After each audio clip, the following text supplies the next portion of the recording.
Buenas tardes a todos, vamos a comenzar con la clase número 2 de Sistemas de Información 3. En la clase pasada estuvimos viendo el contexto general del análisis. Hoy nos metemos de lleno en cómo se modela la interacción entre los objetos del sistema cuando un usuario ejecuta un caso de uso. Antes de comenzar, es fundamental definir los diagramas de interacción. Estas herramientas nos permiten modelar el comportamiento dinámico del sistema. Al modelar cómo interactúan los objetos del dominio, distinguimos dos tipos de diagramas. El diagrama de secuencia, que se centra en el orden cronológico del caso de uso, es ideal para poder visualizar el paso a paso y entender qué sucede primero y qué sucede después a lo largo de la ejecución de este caso de uso. El diagrama de comunicación o colaboración se enfoca en la organización de los objetos. Nos permite analizar el acoplamiento y la estructura de las relaciones, y aunque no tiene una línea de tiempo vertical, el orden de los mensajes se mantiene gracias al uso de etiquetas numéricas. Hoy vamos a trabajar con el diagrama de comunicación, que es una herramienta clave dentro del proceso unificado de desarrollo. Para construir este diagrama es fundamental incorporar un nuevo tipo de elemento: las clases de fabricación pura. A diferencia de los objetos del dominio, estas son construcciones técnicas creadas en el modelo de la solución con el objetivo de asignar responsabilidades de manera adecuada, evitando que nuestras entidades principales se vuelvan complejas y logrando que el sistema sea más flexible ante cambios, asegurando que cada pieza haga lo que debe hacer. Los elementos del diagrama de comunicación son la clase entidad, que representa la información que el sistema necesita guardar. Son aquellos datos que persisten aunque el sistema se apague. Por ejemplo, festival, cliente, reserva. Luego tenemos la clase límite, frontera o boundary. Es lo que conecta al usuario con el sistema, por ejemplo, las pantallas, las impresoras. Esta clase es la encargada de modelar la comunicación entre el actor y el sistema. Luego tenemos la clase de control, que es la encargada de repartir las funcionalidades. Contiene la lógica del negocio del caso de uso y funciona como intermediario entre la pantalla y los datos. Para que nos quede claro, entonces, la clase límite o frontera sería la cara visible del sistema, la pantalla. Recibe lo que el usuario ingresa y se lo pasa a la clase control. También es la encargada de mostrar los resultados finales al usuario. La clase control es el cerebro de la operación. Recibe lo que manda el límite, ejecuta la lógica del negocio, o sea que realiza validaciones, cálculos y toma de decisiones, y si necesita datos del sistema, se los pide a la clase entidad. Una vez que tiene todo resuelto, devuelve el resultado al límite para que se lo muestre al usuario. La clase de entidad es la memoria del sistema. No toma decisiones ni interactúa con el usuario, simplemente guarda y entrega información cuando el control se la pide. En síntesis, el flujo sería límite, luego continúa control, entidad, regresa a control para luego brindarle la información al límite para que el usuario pueda verificarla.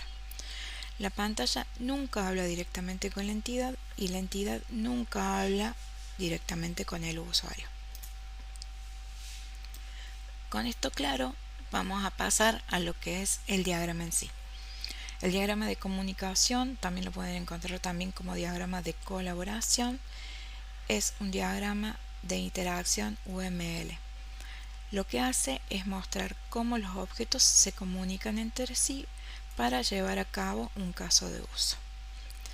Este diagrama cuenta con tres elementos claves: los objetos, que son instancias de esas clases que vimos anteriormente; los mensajes, que son las llamadas a métodos numeradas en orden secuencial; y los enlaces, que son las líneas que conectan los objetos e indican que existe una asociación entre ellos.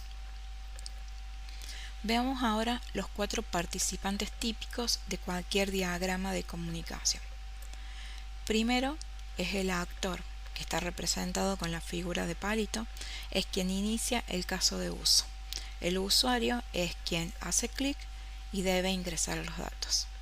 Después tenemos el objeto boundary, la pantalla, es la interfaz entre el actor y el sistema.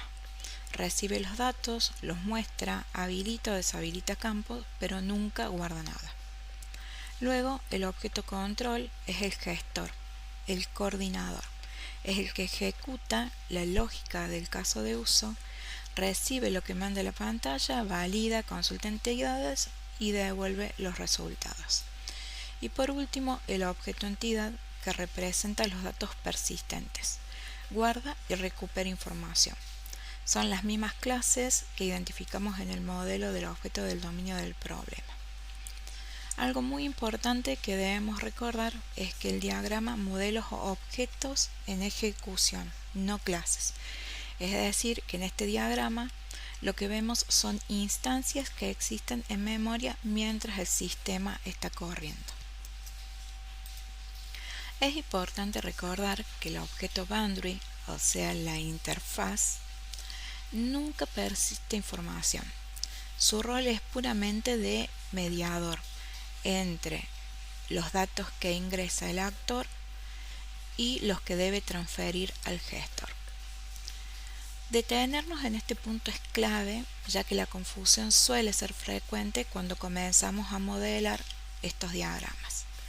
Lo que sí hace la pantalla es tomar datos con métodos, mostrar información, habilitar o deshabilitar la edición y pedir información al usuario. ¿Qué es lo que no hace? Guarda en base de datos, ejecutar validaciones de negocio, crear objetos de dominio y tampoco se comunica directamente con el objeto entidad. Siempre pasa por el gestor. Si en el diagrama vemos que el boundary le manda un mensaje directamente a la entidad, ahí ya tenemos que detectar que tenemos un error en el diseño. Ahora vamos a ver todo esto en un ejemplo práctico.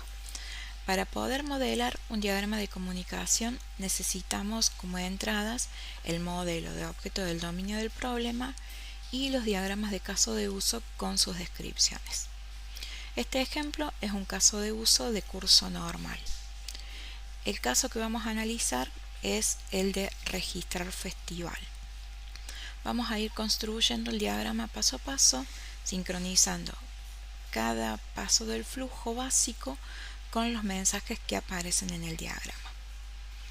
En el caso de uso, comienza cuando el responsable del festival selecciona la opción de registrar festival. Esto lo que hace es disparar el mensaje 1 que figura como opción festival. Continuando con el flujo, llegamos al paso 3. El responsable de festival ingresa los datos que el sistema solicita. En el diagrama podemos observar cómo el objeto boundary captura los datos a través de los mensajes 5, 6 y 7. La interfaz procesa la información individual de cada entrada que el usuario ingresó, validando la captura de los datos uno por uno. Una vez que tiene los 3 datos, la pantalla los empaqueta y se los manda al gestor con el mensaje número 8. Este es el momento en que la información pasa de la interfaz al control. La pantalla termina su trabajo y entrega todo al gestor para que haga algo con eso. Como vimos antes, la pantalla no valida y no guarda nada, simplemente toma los datos y los pasa. Ahora llegamos al paso 4. El sistema tiene que validar que no exista ya un festival registrado con el mismo nombre, fecha de inicio y año de edición. El gestor recibe los datos de la pantalla mediante el mensaje 8 y se envía a sí mismo el mensaje 9, validar festival. Esto es importante ya que el gestor no le delega la validación a nadie todavía, primero se la asigna a sí mismo. El siguiente paso es la validación. El objeto de control necesita consultar si el festival ya está registrado. Esto lo hace enviando el mensaje número 10, existe festival, a la entidad correspondiente. El asterisco que se encuentra antes del mensaje representa un bucle de iteración, lo que significa que el gestor va a recorrer todos los objetos festivales existentes para realizar la comprobación. Esto es para validar que no haya un festival duplicado. El gestor va a recorrer todos los festivales registrados y comparar uno por uno. No le va a preguntar a un festival en particular, sino que le pregunta a todos hasta confirmar que no coincide ninguno con el nombre, fecha de inicio, año de edición que se está intentando registrar. La entidad festival busca entre todos los datos persistentes y le responde al gestor. Si no hay duplicado, el flujo continúa normalmente. Lo que quiero que noten acá es la división de responsabilidades. El gestor decide qué validar y cuándo, y la entidad simplemente responde si ese dato existe o no. Ninguno invade el rol del otro. Una vez que la validación fue exitosa, el flujo continúa con los pasos 5 y 6. El gestor envía el mensaje número 11 al boundary o interfaz solicitándole la segunda carga de datos, que corresponden al descuento por venta anticipada y al porcentaje de devolución por anulación. La pantalla muestra estos campos al usuario. El representante de festivales ingresa los datos y la pantalla los captura en los mensajes 12 y 13. Una vez que tiene ambos datos, la pantalla los empaqueta y se los manda al gestor con el mensaje 14. El mismo patrón que vimos antes con los datos identificatorios. Si se fijan bien, el flujo se repite exactamente con la misma lógica del paso anterior. El gestor pide, la pantalla toma y la pantalla nuevamente devuelve al gestor. Este es el patrón estándar de la carga de datos en un diagrama de comunicación. Llegamos al paso 9, otra validación, pero esta vez diferente a la anterior.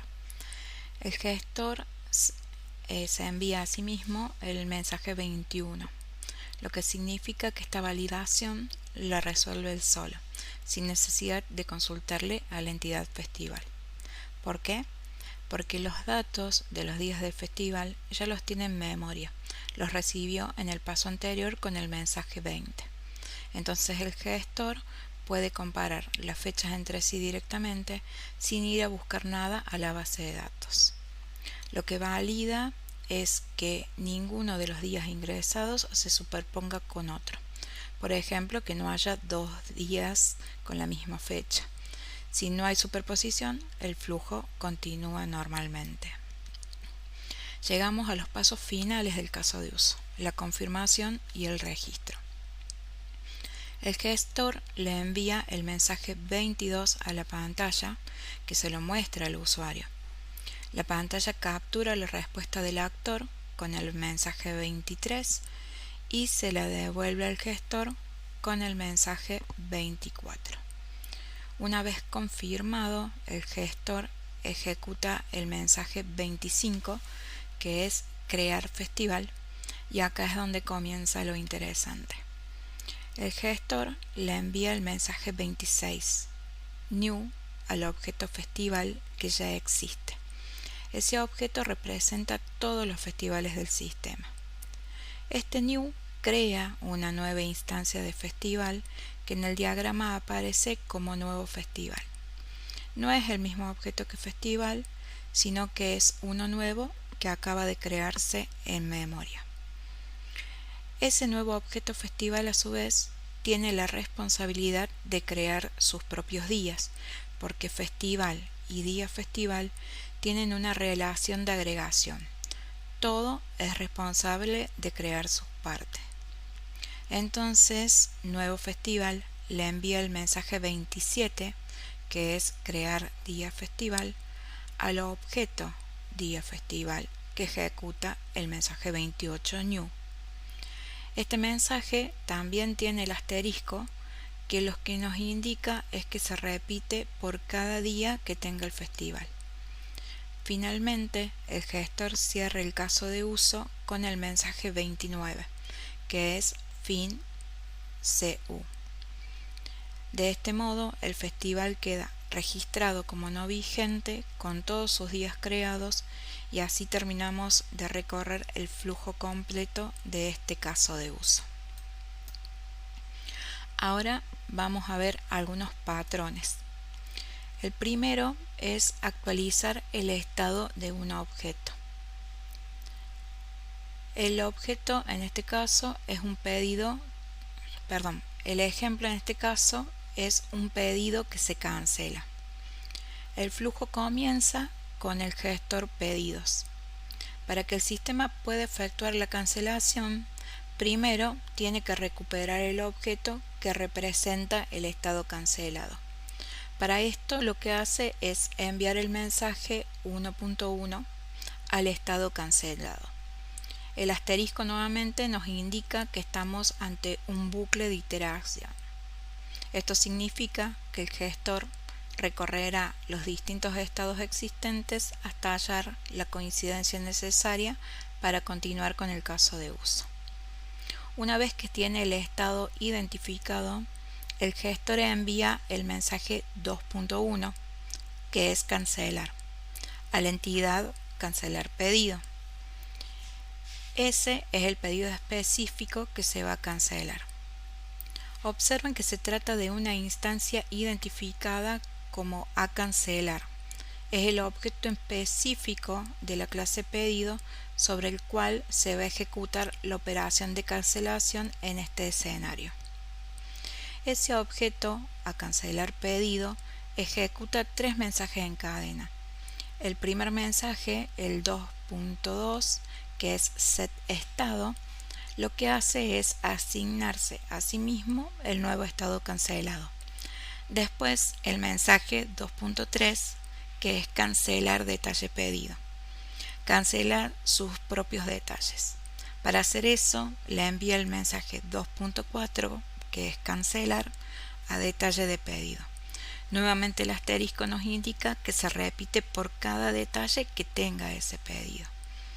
Y la entidad detalle pedido a su vez ejecuta su propio set estado con el mensaje 2.5 para quedar también en estado cancelado.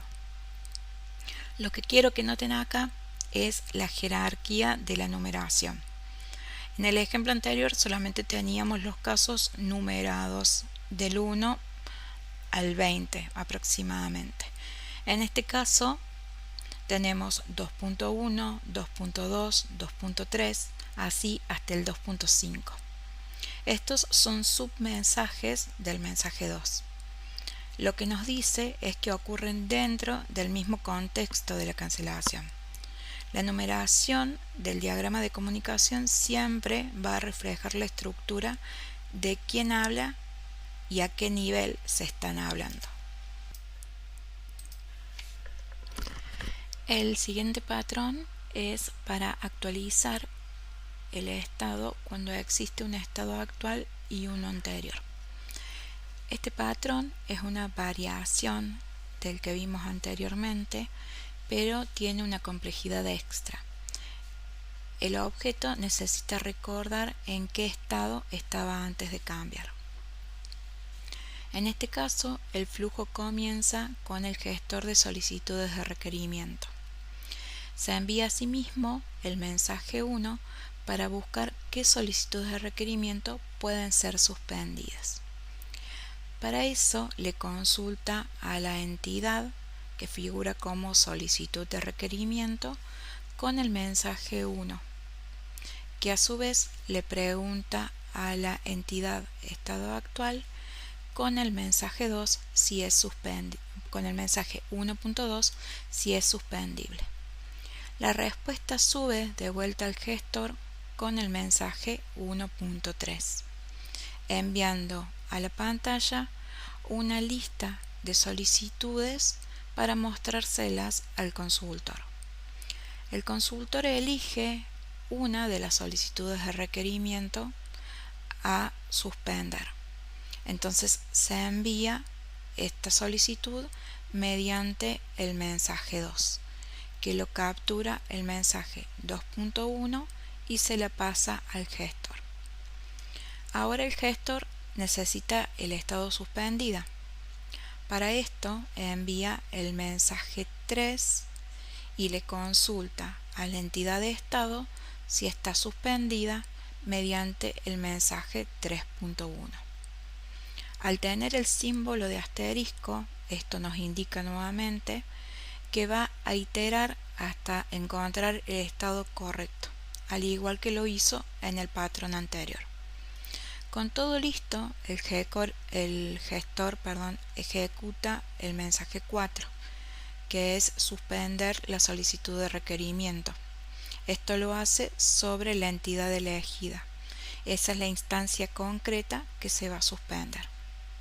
Se ejecuta el mensaje 4.1 sobre sí mismo y ahí aparecen dos operaciones claves de este patrón.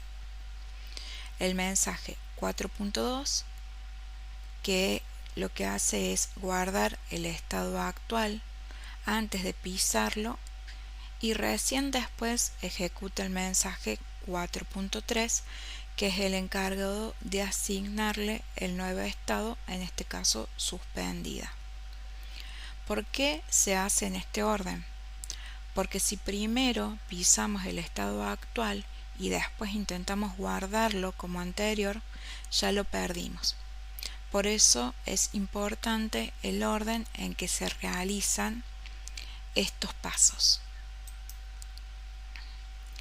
Hasta ahora, todos los casos de uso que vimos tenían un actor que iniciaba la interacción: el responsable del festival en el primero de los casos y el consultor en el caso anterior. Pero existe un tipo especial de caso de uso donde nadie hace clic en nada. El sistema lo inicia solo. A esos casos los llamamos casos de uso abstractos. Las consecuencias en el diagrama son directas. Si no hay actor, no vamos a tener pantalla. Por ende, no hay nadie a quien mostrarle la información que se procesa. Entonces, no hay un objeto boundary y el gestor pasa a ser el punto de entrada directo. En este ejemplo de imprimir entradas, nadie lo dispara manualmente, sino que es el sistema quien lo inicia cuando se cumple determinada condición. Por eso, en este caso que vamos a ver de ejemplo, el caso de uso correspondiente diría algo similar a esto.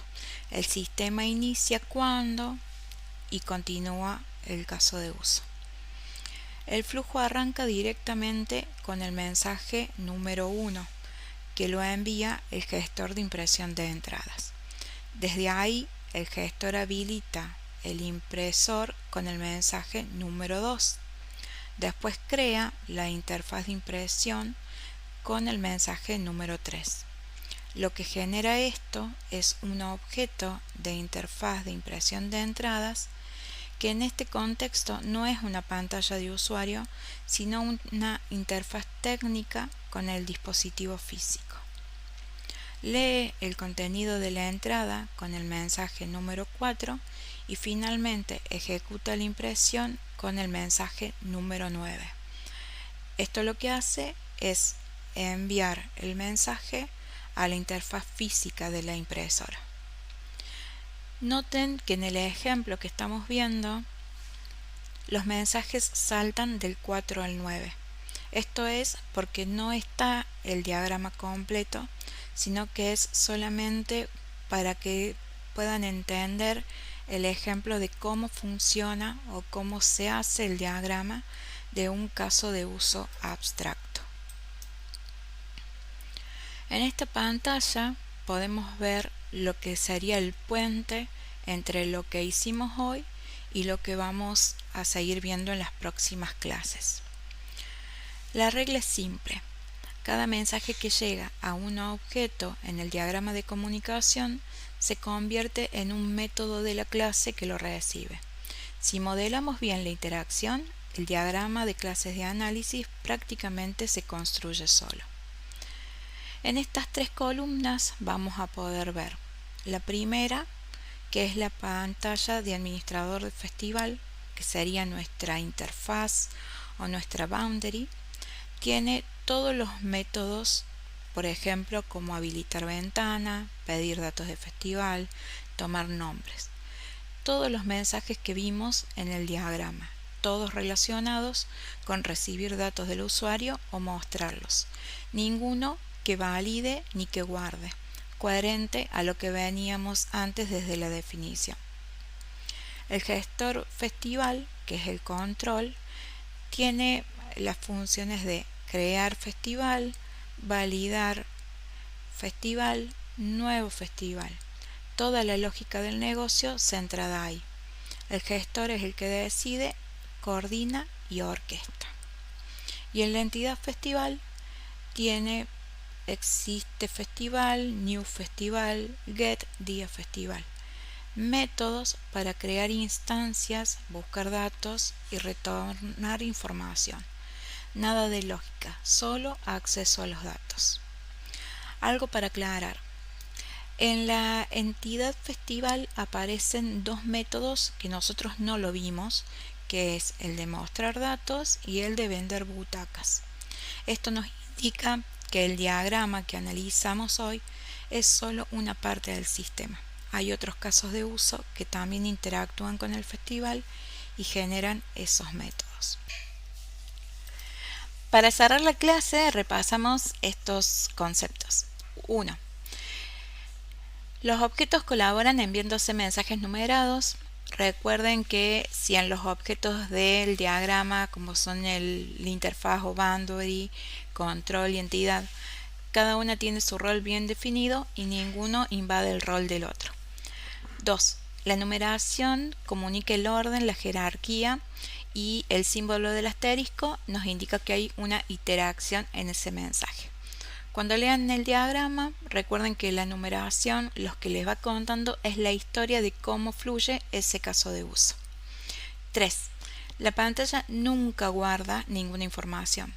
Si en algún diagrama ustedes ven que la interfaz le manda un mensaje directo a una entidad, hay algo que está mal en el diseño. 4. Cada mensaje que modelaron hoy es un método en su diagrama de clases. 5. Si no hay actor ni interfaz en el diagrama, estamos ante un caso de uso abstracto. El sistema es quien inicia el flujo y el gestor es el punto de entrada. 6. Si el diagrama se nos complica y no sabemos qué mensaje va a seguir, posiblemente el problema esté dentro de lo que es la descripción del caso de uso o en el diagrama de objetos del dominio del problema. Recuerden que el diagrama es una consecuencia del análisis previo que realizamos y no un punto de partida. 7. Cuando el usuario ingresa los datos a través de la interfaz, cada dato se toma como un mensaje por separado. Pero cuando esos datos pasan al gestor, pueden ir todos juntos en un único mensaje. Bien, con esto cerramos lo que es la clase del día de hoy. Cualquier consulta que tengan, me escriben por el campus. Hasta luego.